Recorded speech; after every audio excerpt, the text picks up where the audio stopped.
Hey everybody, welcome back to 2 Pixels Off. I am here with my bubbly friend Bradley Hussey, who's drinking a green bubbly this time with the green background that we chose for today's episode. Yeah, how are you liking the bubbly? Is it coconut or something? What is that? Coconut pineapple. It's like a pina colada. Yes. It kind of looks like me with the mustache. Hey, bubbly. It feels good in your throat. I just made that tagline up just now. I made it up just now. I don't know if that's safe for work. That is available for Bubbly to purchase for me. $10,000 right there. There you go. Welcome to 2 Pixels Off, a podcast for creative entrepreneurs. It's available. It's available. It feels good in your throat. We're excited to be back with you today on 2 Pixels Off. Shout out to Wix Studio for making this podcast possible. We are big fans. They're making big changes on the platform, adding in a template store where you can upload templates for sale if you're a designer. A great opportunity for passive income. Launched a Figma design to Wix Studio build plugin, which is also going to streamline your process. And then that's on top of all of the other tools that are already built into the platform. No-code websites have never been easier and more powerful than the tools that you have inside of Wix Studio. It's really, really great tool. We recommend it. And Brad, what are we talking about today in today's podcast? Something that I find. I'm going to remind you. I was told the title, and then you said, "But don't look at the notes." I did. So I know what it's about, but I don't know, the meat.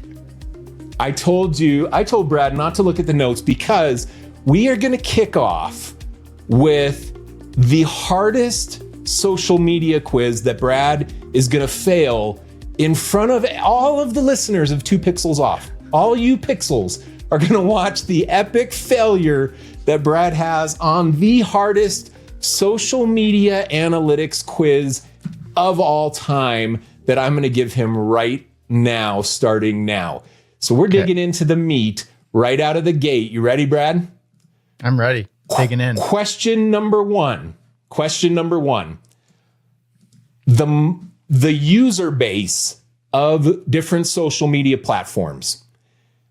How many users does Facebook have? Do you want me to give you a multiple choice? Give me multiple choice for this one. I should know it. Okay. No, I shouldn't. I hate social media. 2 billion, 3 billion, 2.5 billion, 1.9 billion. 2.5 billion. No. Okay, I'm actually going to keep score. So you are 0 for 1.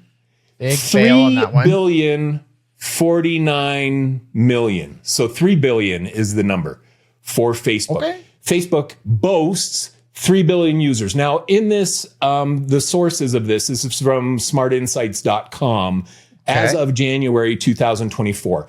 Now, it does have a disclaimer that it may represent multiple accounts for some users. So it does not represent unique humans. It represents unique accounts. So some people may have 2 or 3 different Facebook accounts for different reasons, whatever. And that's the same for all of these data points. Okay, now I'm going to give this to you a little easier. So we have 3 billion for Facebook. How many users does YouTube have? It's next. It's number 2 on the list. How many user accounts? How many user accounts? YouTube. 2.1 billion. Okay. Fail number 2. He's 0 for 2. 0 for 2. 2.5 billion. Actually, 2.491 billion users on Facebook. So 2.491. Okay. It was only 0.3 off. What is the third most popular social platform after TikTok. Facebook, after YouTube? TikTok. What was it? TikTok. No. God, you're 0 for 3. Okay, those of you listening at home, how are you performing on this quiz? Are you 0 for 3? Are you 1 for 3? Are you 2 for 3? Let us know your statistics. If you're watching this on YouTube, hit us up in the comments and let us know your score on how you're performing. Because right now, Brad's position as the co-host of 2 Pixels Off is up for grabs. If he continues to fail in this quiz, we will be looking for a new Pixel. That's the threat. It's always looming out there. It's a looming threat. Always looming. We're always okay. The number 3 platform is WhatsApp. Did you know this? I was really surprised by this. What? WhatsApp. Doesn't that just count as Facebook though?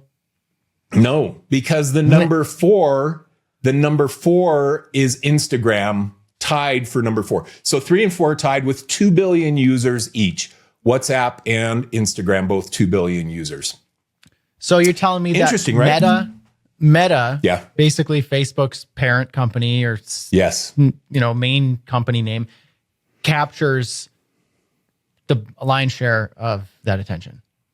Yes. And this is the next question. Who do you know who invested in Meta at IPO? A sizable investment. Who do I know? Who do you know? Yeah. Come on.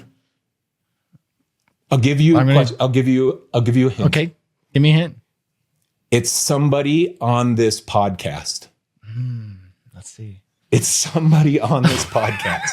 Does it count if I know I'll give you another myself? hint. I'll give you another hint.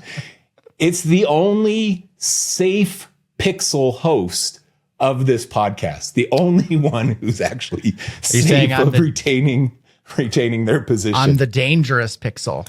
I guess. Tell me it's you. You know what? Okay, so let me tell you the little story. I think it was 2012 that Facebook went public as the symbol FB back in that day. And I had missed everything, man. I had missed Amazon. I bought Google about 3 months after IPO, after the price had doubled. And I was like, okay, finally, I'm going to buy into that. But I had missed all the ones earlier that I could have invested in. The Apple, when it was getting recovered by Steve Jobs, I could have invested in that. I didn't invest in Microsoft. I didn't invest in Amazon. All those things were kind of early in my investment capability. But when Facebook went public, I was like, this is it, man. I'm freaking going to put some money in this. And it wasn't, it was tens of thousands of dollars, but it wasn't like hundreds of thousands of dollars, but it's worth a sizable amount now. And and it's one of my kind of boasts of good investment strategy. Another one that's done really good for me is Costco. Just a shout out to Costco. But they're been good. We were just talking about it earlier. Yeah. Yeah, you went to Costco and you had powdered sugar all over your shirt, right? I had charcoal and sugar and you know how you go into Costco and you end up spending way more than you really need to. This is why I invested in Costco, because I had some money I was going to put in, and my investment broker, he was like, you know what? Every time I go to Costco, I can't leave that store without spending $200. I think that might be a good buy. And so I was like, okay, let's put some money in that. And it's freaking rocked the past few years. That's awesome. It's done good. That's cool. Okay. That is neither here nor there. But yes, Meta has 3 of the top 4 performing social platforms, which I think is really impressive. And between those 3 that they have in the top 4, it represents 7 billion accounts. Now, we know that some of the people who have an account on Instagram also have WhatsApp, also have Facebook, but it's 7 billion accounts on those. That's an impressive amount. What's the world population now, Brad? Do you know offhand? I want to say 7 billion-ish. 7 and a bit. Right? World that we know. Population, checking right now. World population, it reached 8 billion in November 2022. That's interesting. 8 billion. What will it be? Okay, here's the next question. What will it be in 2050? This quiz just keeps getting harder and harder. This is what the will strangest the world population content be? Marketing quiz. Yeah, this is the most difficult quiz of all time. We're gonna skip the analytics here, and we're gonna jump to the point. But hopefully, people are enjoying some of the data. What will the world population be in 2050? I'm gonna say 9.1. Whoa, billion. Not bad. 9.8 billion. Not bad. Nice. 9.8 billion. You know what? This is a little shout out to the idea of the future growth of businesses. Like businesses like Coca-Cola and McDonald's and some of these social media platforms that we use every day, they will continue to grow merely by the fact that the global world population will continue to grow. So the user base will grow. So if you're looking at this episode's not about investing, but I look at that sometimes. I think, okay, well, I don't want to invest now because what if it goes down or whatever? If you're investing in smart companies that are going to grow with the global population, like a Coca-Cola, it's guaranteed that it will grow just by the mere fact that the world is growing anyway. So I think that that's interesting. Same thing with like real estate purchasing, real estate investing. More people in the world means less land available, means prices go up as a result. Yeah. So it's it's merely that fact. Okay. The next one on the list, Brad, is TikTok, which you picked as number 2, has 1.5 billion. I'm going to jump down to the only other notable one on here, which is Twitter or X with 600 million accounts. And the rest of them, you got some things in there like Telegram and Snapchat. Snapchat kind of had its little flash in the pan, but not globally used by every type of company like some of these other ones. Facebook Messenger, interesting because they spun that off as a separate application, has almost 1 billion users just on that too. So the point of this is that there are a ton of people on these platforms. Okay, now I'm going to give you a quick quiz on this, Brad. How many videos are uploaded to YouTube every day? This quiz just keeps getting crazy. harder. I'm just going to say like 1.8 million. Wow. Okay. 3.7 million. Okay. 3.7 million new videos on YouTube every day. How many blog articles published every day? 10 million. 7.5 million. You're not too far off. I'm not kicking you off the show, even if I could. I don't have the authority to kick Brad off the show, but I like to threaten. All bark, no bite. How many TikToks are there every day posted? Man. Do I even want to know? For like 40 million. Wow, you're doing good. 34 million. Yeah, 34 million. I'm smoking not today. Bad. Great. Yeah, that's not too bad. You're saving your face after the early disappointments. Yeah. 34 million TikTok videos every day. How many Instagram photos and videos posted every day? 52 million. I'm going to give you a loss on that one. It's 95 million. 95 million. I should have known. But you know better. what? I believe in my soul that that's going down. I believe my confusion was people were like going to TikTok instead of Instagram. There's a fatigue on Instagram. There's a fatigue, a creator fatigue happening on Instagram because of algorithm issues. Things just are, you're not even getting to your own freaking audience now. Yeah. And so it's disappointing for creators that have invested a lot of time building an audience there. Very disappointing. Build your email list. Build your email list. I think I've had that be part of the conversation in like almost every podcast I've done in the last 3 weeks.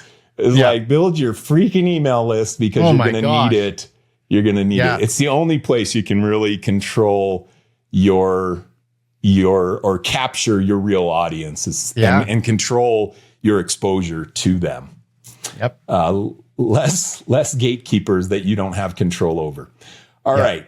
Now, what is the point of all of that? The point of that is that there is a sea of noise on social media. There are millions and millions of posts by billions of people, and billions of people looking at these things, doom scrolling on these things. How in the world can you create anything that is going to get noticed by anyone? That's the point of today's podcast in content marketing. How do we break through that noise and get any kind of exposure? Brad, what are your initial thoughts on that topic? My initial thoughts on that would be, you don't stand a chance if you aren't leading with just your own personal brand, your own personality, because you can't replicate that. As much as I think Mike Janda's cool and I want to be like him, I can't. I'll just always be a copycat. So don't even bother doing that. So if you see somebody who's creating content and everybody's copying it, which they all are, we see the Hormozis and the Gary V, 5 minutes ago, he was the hot Chad on social, and people copy it. And then you see the vloggers, the YouTubers, the bloggers, like they all copy. And it's so unremarkable and boring and fatiguing. And you'll never be the Tim Ferriss. You'll never be the Gary V. You'll never be blah, blah, blah, whoever the hot stuff is of the week. But what you can be is you. And that's all that you can go for. Now you can copy all the techniques and do the strategies and the tactics. But if you're leading with, I'm a copycat, you already just lost. You reserved yourself to maximum second place. Yeah. That's my thought. Yeah. I think it's really great. And I think that that's so true. And that's one of my core beliefs on social media. And it has been since the start. I know my brand personality, my own personal brand personality, which I want to take people through an exercise on that today in this podcast, on how you can kind of define your own authenticity and then start conveying that inside of the content that you share for your business. But let's start by talking about the importance of a human attached to a business, that humanized business. And I love giving people the example of Nike.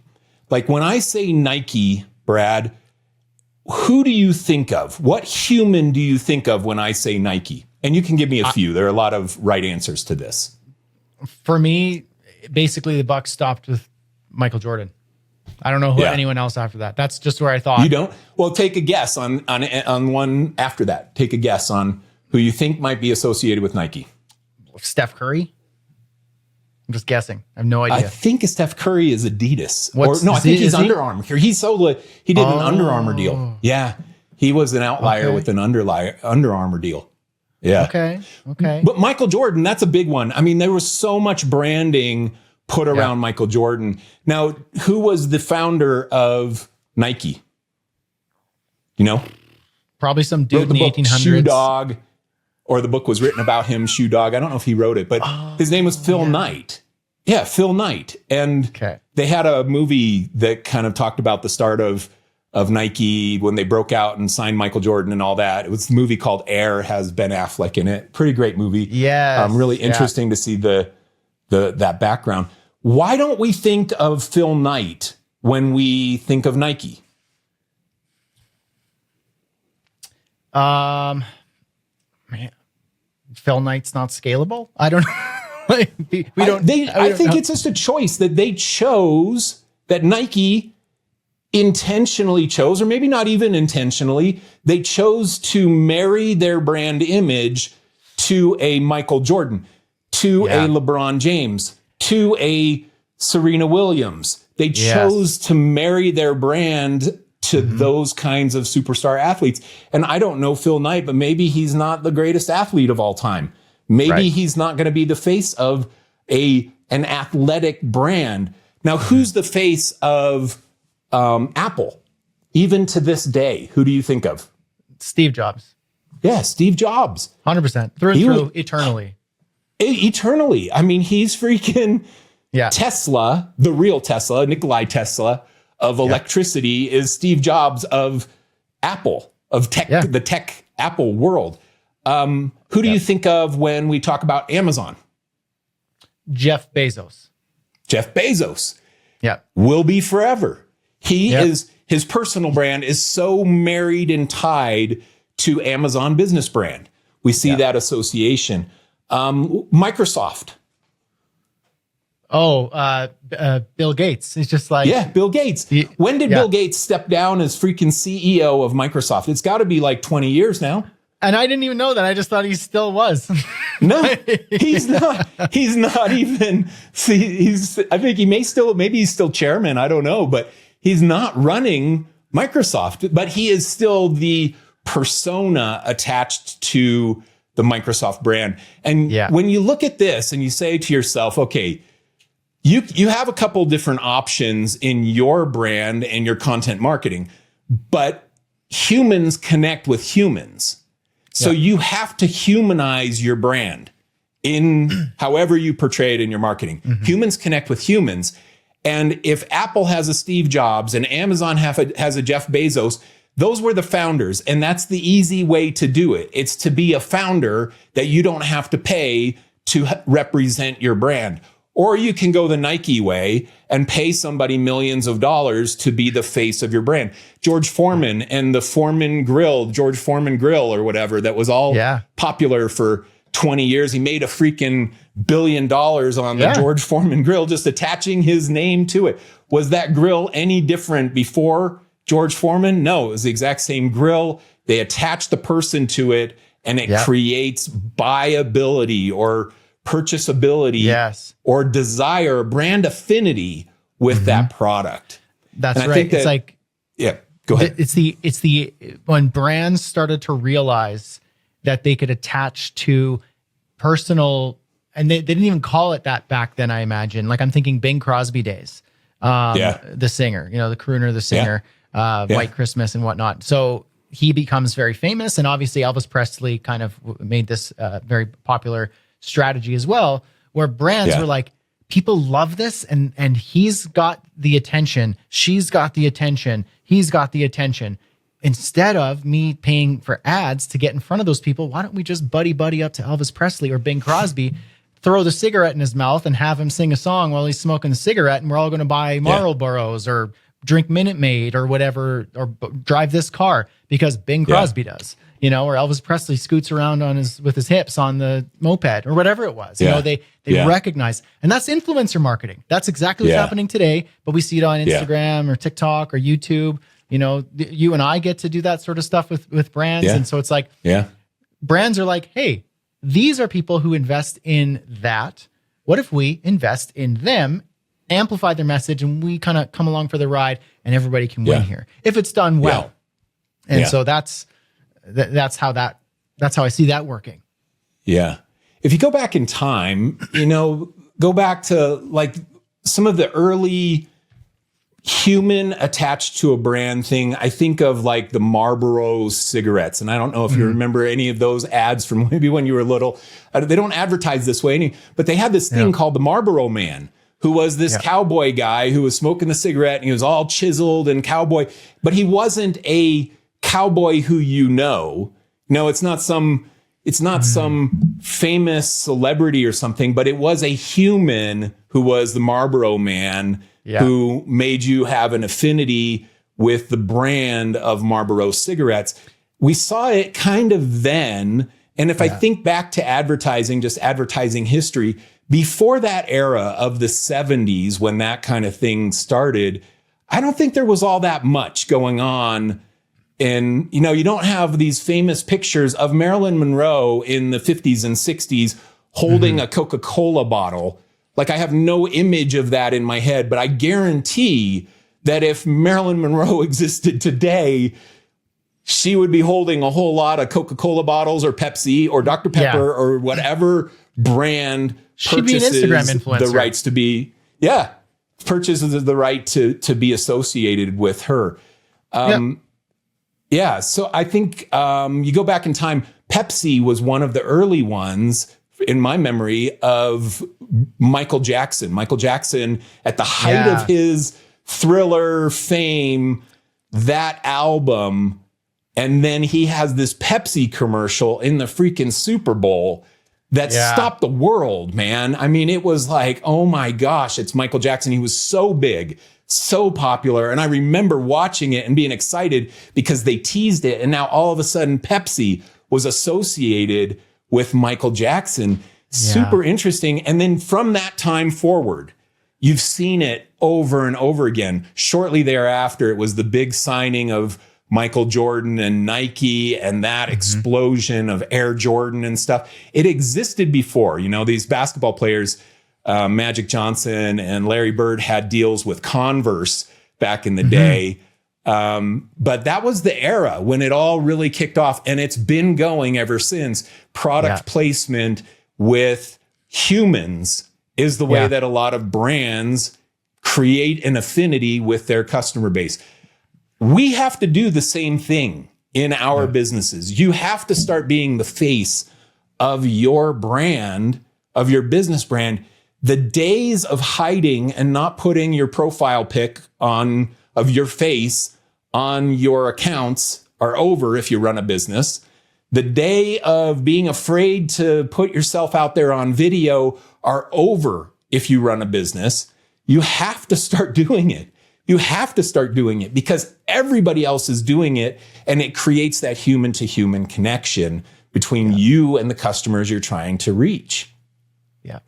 What thoughts do you have on that, Brad? I think that some people might think like, but I don't want to do that. It's not my thing. Like, I feel like it's cringy or it's yuck. Like, I don't want to do that and like kind of sell myself in that way. And it seems gross. And I hear that hesitation and I understand where that comes from because I kind of share some of those sentiments. But I think the way to really see it is not so much like you're just dancing around like a monkey on social media because that's how you sell stuff and get over it. No, it's like you can actually build a personal brand that's yours. And it can be closed. It can be open. It can be your style. It can maintain your integrity and your dignity. I mean, it should maintain everybody's dignity, really. But you have the choice of being a caricature of yourself. You have the choice of being the really poised, closed, you only get a little bit. And the people who like that will resonate with that because you want to attract those. If you want to attract those people, you're like, look, I don't want to dance around like a monkey doing things on TikTok. You're like, then don't. You don't ever have to do that. In fact, it doesn't matter how many billions of posts happen on like you could never open the damn app and that would be okay. If you only post a blog and that's it and you capture traffic through SEO and an email, like we're talking Seth Godin. That's all he does. Yeah. He's like blogging. He'll be on some interviews and stuff, but I don't know that he has a podcast or anything that he's doing. No. I've seen him on other people's podcasts, and speaking gigs, but and even he's not then, like out there dropping content every day. No, he's just like, if you want to read, you can read my like 300 word newsletter once a day on my blog that you have to search for. And he's beloved.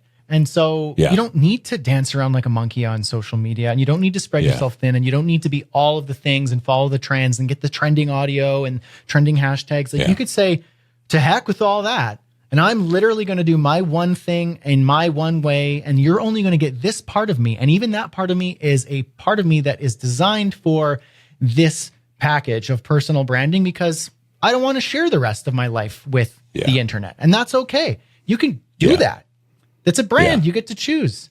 And I think, so that's what I think. It's less about, hey, dance monkey on TikTok with trending audio. Cause I think like, no, I'd rather not. And I wouldn't do that. But I like teaching. So for me, I like to teach and I like to be silly when I teach and I like to use humor and teach you like this, but what's going on is something deeper. And I've heard that from people telling me that. It's not my own words. Someone used a great phrase. I wish I could remember it. It would make me sound a lot smarter, but it was basically your style of teaching is the such and such style. And I'm like, wow, I didn't know that. What does that mean? It means you're doing this thing and I'm like laughing and it seems lighthearted and almost trivial, but I walked away with this depth of knowledge on that topic or that understanding that I didn't get before from this video or that professor or that book.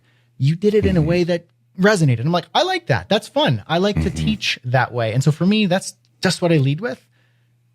And that's enough. That's enough. Yeah. And I don't need to be on all the social platforms. And so that's what I have to say about that. I think it's super great. Oh, so great. And I'm wired the same way. And this is why we connected right out of the gate too, because I'm wired the same way. I've never danced on my reels. I've never pointed at words popping up on my freaking screen and all that stuff. I haven't ever gone like leaning into the trending audio and this is how I'm going to grow and all that kind of stuff. I've experimented with a lot of different types of content, but I don't want to do the stuff that is going to make me feel like a sellout to my own personal brand. It's not a sellout. Like I'm not selling out. Those of you that do that, that's fine for you. You may not even be selling out because that may be how you're wired. And so do it. Do it because that's authentic to you, but it's not authentic to me. And I think that this is the important piece of this is that we have to understand our own brand persona before we go and create a content marketing plan. So I want to take you through an exercise, Brad. I'm going to read through a list of brand adjectives here, and everybody at home can play along. When I say a brand adjective that resonates with you, let me know. And so you're going to let me know, Brad, but you let yourself know if you're listening to this, which of these brand adjectives resonate with you. And on this list, Brad, I have maybe 10 or so that I got about like 15, but I'm not going to, I'll call out the ones that resonate with me too. And maybe we can have a little bit of conversation if appropriate on some of them. But this exercise will help you understand your brand, and any combination of these brand adjectives is great. It's great for your brand. You can make a brand that is tough and good and creative and agreeable. Like if you take those, I just grabbed some words off of that. And if you understand that those are some of your core values of your brand persona, then that can help guide you in the decisions that you make as a content marketer. The content marketing in 2024 and beyond is required for any entrepreneur. I think that's a requirement. But which platforms, which type of content, how you approach it, that is up to you based on your specific brand that you're trying to portray. Okay. So here we go, Brad. So stop me when there's one that resonates with you. The first one on this list is accessible. How about keep going? For me, that's a big one. Okay, unless you want to mention, like I just want to, if that one's not for you, but that one's big for me. This is what drove me to reply to all my comments on Instagram for freaking 4 years. This is the one that makes me answer the questions in my DMs every single day because I want to be accessible to my audience. And it's specific to me recognizing a void in the creative industry where there are a lot of people wandering around without a mentor and they don't know who to turn to when they have a problem in their business. I want to be that person. So accessibility is one that I've really leaned heavily into over the last few years. Nice. That's cool. All right. Accessible, adaptable. Yes. Is that what you're stopping me? Adaptable. Why don't you just adaptable? That's one for you? Yeah. Are you being adaptable right now? No. Okay. So this is just one for you. No further comments on that. Adventurous. Okay. Or do you have further comments on that?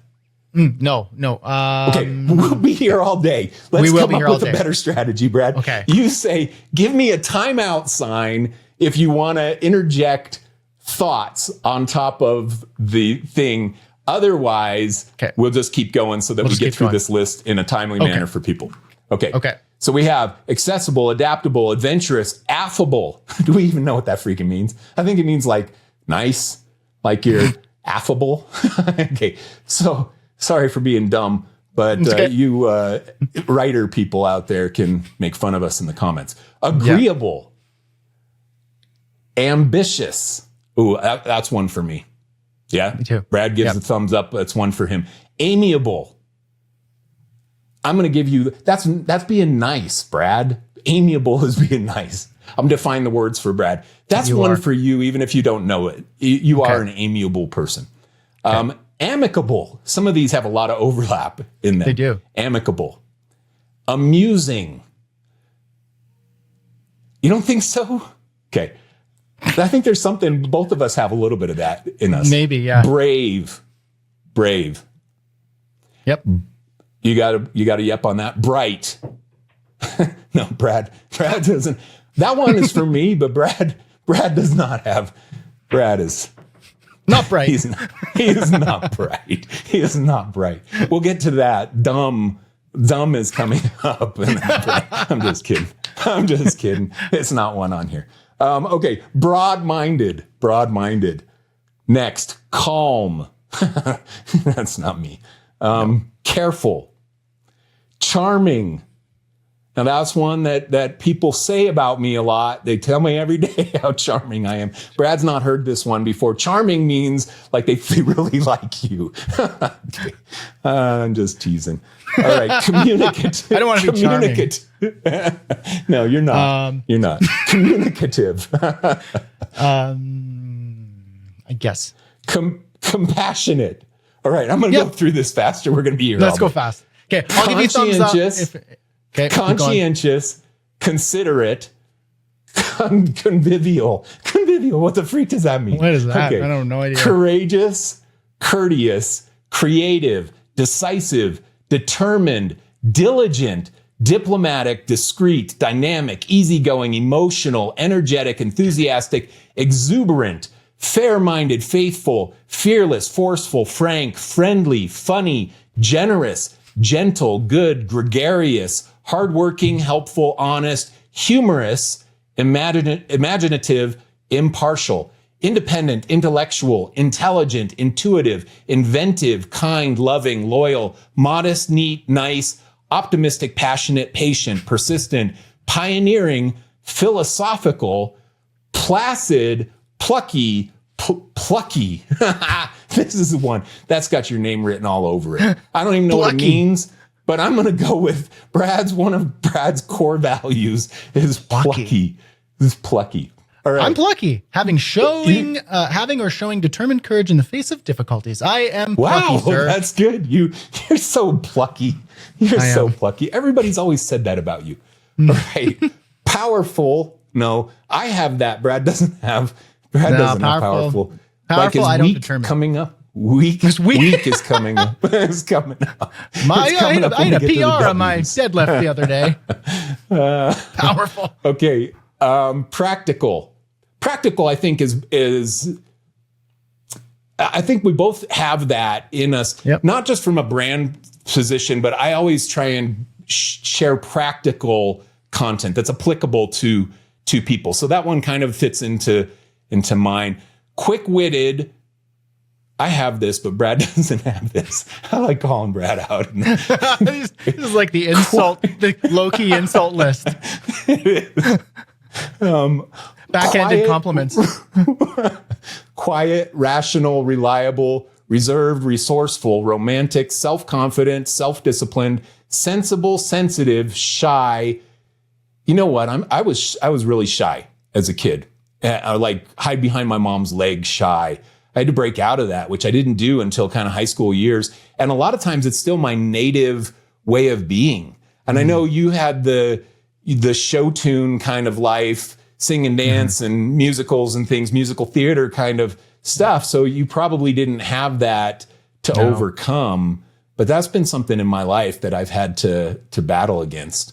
People get surprised to hear that because I do freaking things like this, podcasts and stuff. I don't often come across as shy, but in my nature, that's where it is. Okay. Sincere, sociable, straightforward, sympathetic, thoughtful, tidy, tough. People tell me this about myself all the time. Brad, well, we're getting to week. Week is coming up. So, okay.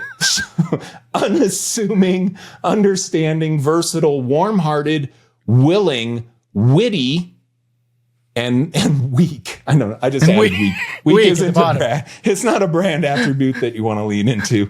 No. Brad does the best he can in spite of that brand attribute, but that's the one. Okay. It's because I'm the point of that. The point of that exercise is take those words, take any combination of those words, and understand that about who you are. We could take these words and define Steve Jobs right now. We're not going to, but we could. We could take those words and define Michael Jordan and his brand persona, or some of the best personal brands of all time, the Bruce Lees and Muhammad Ali's and the Marilyn Monroes and for better or worse, the Kim Kardashians and things the last 20 years, some of these people that have built these personal brands. Taylor Swift has this amazing personal brand right now, and we could attach a dozen or so of these attributes to those people that are so well branded as people. They understand it, whether they know it or not. They may not have it defined, but they understand who they are. And it comes out in the way that they are in front of the camera or in content or in whatever format on the court. It comes out. We see those attributes in them. They understand their brand. And I think the best personal brands make the best business brands. And we have to understand what our personal brand is and attach it to our business brand, and then let us as a human connect with the potential customers. Those are my thoughts related to that. Brad, you have more thoughts on that? I think that it's a cool exercise to like go through and see, because you might be able to identify some words that resonate with you, and you might even want to maybe ask your audience, perhaps, maybe your friends, family. I would say ask your audience instead of friend. I don't know, because maybe ask your friends. Yeah.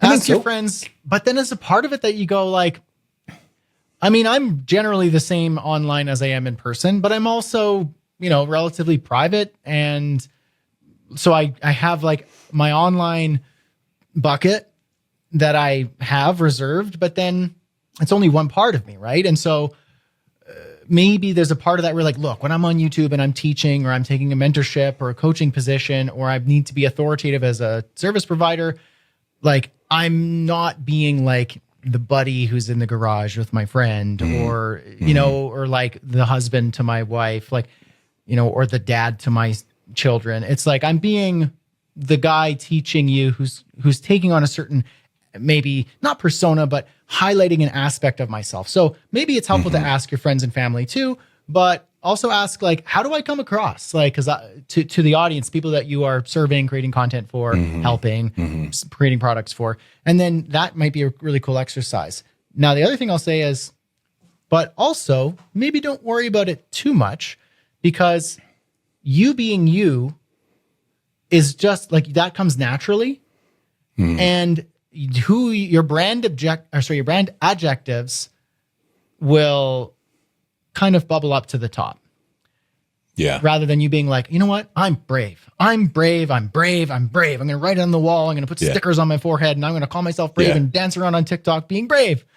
It's like, no, just be you. And you'll find out that you're a creative, loving, tough person in your content. And that's how people experience what you're doing, and then you can identify that.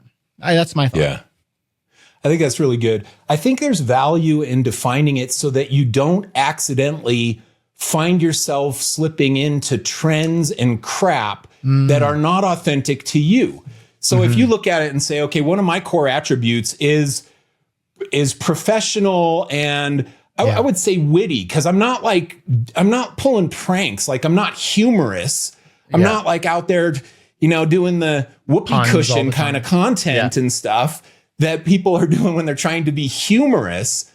But I do like to make jokes and and have fun and rib people that I talk with and stuff that I feel comfortable with. I do like that, but I can catch myself I can, because I understand my brand position or my brand adjectives, my brand attributes, I can keep myself from falling into the trap of thinking, wait a second, should I be dancing on TikTok? I don't know. Should I? It doesn't align. I'm like, wait a second. No, that is not what my brand is. Yeah. So I think there's value in that. I think people should understand maybe 3 or 4 really core attributes. I mentioned the very first one on this list, accessible, is such a deep in my core attribute that I frequently remember when I'm burned out on content and replying to comments and whatever. I remember, wait a second. This is one of my core values. I'm going to show up. It's only going to be 5 minutes and I'll go reply to everybody really fast and get through my DMs. And it'll be 5 minutes. I need to do it because this is so at the heart of one of my core 4 attributes that I have. I think there's value in that. Maybe you don't need a dozen, but find 3 or 4 that are really at the heart of who you are and let them keep you from slipping into stupid trends that are off brand for you, and let them motivate you to show up in the right way for you. Yeah. It's like creating a discipline. Yeah. It's like if you want to go to the gym, or you want to eat healthier, or you want to drink less, or whatever your vice or your bad habit is, or you want to form a good habit, and you realize, like, look, I am not currently very healthy and I am not very good at exercising. So I can choose to identify in that and then not improve what I want to improve. Or you can go, look, though I am currently not, exhibiting those behaviors, I want to. So I am going to attach myself to, I am driven and disciplined and, willing to do hard things like going to the gym and whatever else it is, and stopping eating at a certain time or whatever it is. And when your alarm goes off at 5 a.m, you just go, you know what? I don't want to do it, but I don't care if I want to do it or not, because it's just part of what I'm ought to do. It's a part of what I'm attaching myself to, because I know it's right and I know it's good. So maybe with these brand adjectives, it's like, look, for you, it's like accessible. Sometimes you're tired and you don't want to respond to the DMs and you don't want to get back to people, and you're just like, oh, I've done 100 of these today. And just like, well, when will it stop? And you go, look, I value that. I know it's good and it's been helpful and it's been a differentiator for me. And I'm going to show up for it because that's valuable. And I know, even though I'm tired right now and I don't want to do it, it's better to do it. And I think you need to determine for each person, it's different. You might not really feel like you're humorous, but you're like, no, that's what I decided as my brand adjective. You're like, look, you don't have to just like put it on a smile and be funny for people. Like if that's not actually what resonates with you, if you're like, do you really want that to its full extent? And if not, then don't even bother. But for you, it's like accessibility to your audience and to being able to connect with people and serve them that way. It is a differentiator that you value. Sometimes you're not going to want to do it. Just like sometimes you're not going to want to, do the responsibilities as a dad. You're like, well, so what? You have kids. So step up. And then you go, yep, that's right. That's what I'm going to do. Yeah. Really good. Yeah. Passionate is one of mine. In closing, passionate, is that one of yours? Passionate for sure. Yeah. I'm pretty passionate. I'm pretty disciplined. I'm pretty ambitious. Those are all some of the ones. People say about me, and this is some of the closing things, but people say handsome and macho and muscular, cool. Yeah. And then I've heard, like, in the comments of a lot of videos, when I post videos with you in them, they're like, Mike's the good looking one. Brad, they say things like wussy and weak and scared and timid. And these are the ones that a wild card, suit plucky in the wrong way. Yeah. Dumb and malwitted. Like they made up this word for you. They made up a whole word. Malwitted. Yeah, it's a whole category. Okay. Thank you, everybody, thanks for showing up today for 2 Pixels Off. Hopefully you got something out of this conversation. The core points.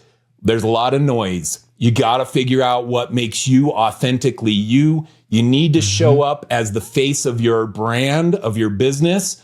You need to show up in some way, and it doesn't have to be video. It can be blogs. It can be just putting your face on a profile pic. You got to get over some of those things because that's where marketing is and has been, as we illustrated, for the last 40 years. This is what's happened in marketing. And now you have the ability to do it yourself for your brand instead of hiring Michael Jordan on a big multi-gajillion dollar deal. He became a billionaire last year on his deal finally. Anyway, amazing. So you can be the face of your brand, but you got to understand the brand attributes that you are at your core and let them guide you in the decisions that you make. Thanks everybody for watching 2 Pixels Off or listening to this podcast today. Shout out again to Wix Studio for making this possible for us to have these chats and drop some value to you. And we always appreciate if you leave a comment or a review on this content. If you're liking the podcast, let us know, share it with your friends. And thanks so much. We'll see you again on 2 Pixels Off. Brad, you want to take us out on a last goodbye? Thanks, everybody. Really appreciate it. And also appreciate the people who leave honest comments like, hey, I don't like your banter. That's okay. We love you regardless. In spite of that, I had somebody today say, I've never laughed so hard on a podcast ever. So they were like, keep up the banter. So I don't know where to go because we did have somebody say, hey, man, the banter's too much. You know what? That's where don't base it off of the good or the bad. We just do what we do. Yeah. Because if we go off the bad, then we'll stop bantering. If we go off the good, maybe our banter will be too much. And then we're not being ourselves. And we're just going off of, flighty stuff that is never here or there. So we just be us and do what we do. And I think if it hits, it hits. If it doesn't, too bad. Not everybody is for everybody. That's what it is. All right. Different folks. Thanks, everybody. Strokes. We'll talk to you soon. Thanks, Brad. See you. Cheers.